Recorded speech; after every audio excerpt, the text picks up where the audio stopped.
কাল হচ্ছে ননদের বিয়ে, তাই জন্য আগের দিন সন্ধেবেলায় আমরা চলে গেছিলাম মামার বাড়িতে।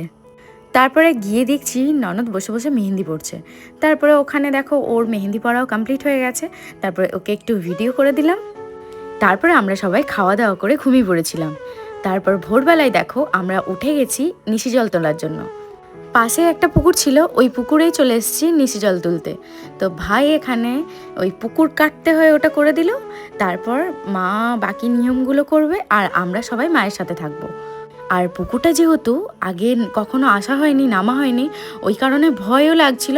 আর যেহেতু এখনও দেখো একদম অন্ধকার, পুরো রাত্রের মতো, একটুও আলো ফোটেনি। তো ওই জন্য টর্চ লাইট নিয়ে যাওয়া হয়েছিল ওখানে। তো ওই টর্চ লাইটেই যাওয়া হচ্ছে। তারপরে দেখো আমরা সবাই নেমে গেছি এখানে, আর সবাই সবাইকে ধরে ওই জলটা ওঠাতে হয়, এটাই হচ্ছে নিয়ম। 7 জন থাকতে হয় একসাথে। তো আমরা 7 জন সবাই মিলে একসাথে ধরে ওই নিশি জলটা তুলে নিচ্ছিলাম। এই নিশি জলটা আজকে সারাদিন বিয়েতে কাজে লাগবে। নিশি জল তোলাটা থেকে শুরু হয় বিয়ের সমস্ত কাজকর্ম। এবার আস্তে আস্তে একটার পর একটা আজকে সারাদিন তো চলেই যাবে বিয়ের কাজ। সত্যি কথা বলতে আজকে খুব এক্সাইটেড, কারণ আজকে বোনের বিয়ে। এক্সাইটেডমেন্টে সারা রাত ঘুমই হয়নি কারোর, ওই গল্প করে করেই কেটে গেছে।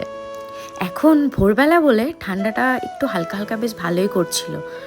তাই জন্যে আমরা দেখো সবাই প্রায় এক চাদর নিয়ে নিয়েছিলাম, কারণ হালকা হালকা ঠান্ডা সত্যিই লাগছিল। বলতে বলতে আমাদের দেখো নিশি জল তোলা প্রায় কমপ্লিট হয়ে গেছে। তারপর এবার আমরা সবাই এই নিশি জলটা নিয়ে চলে যাব বাড়ির দিকে। তারপর আবার কি, তারপর শুরু হবে সুকচিরে খাওয়া। বোন তো এখনই একটু কিছু খেতে পাবে, তারপর তো আর সারাদিন কিছু খেতে পাবে না।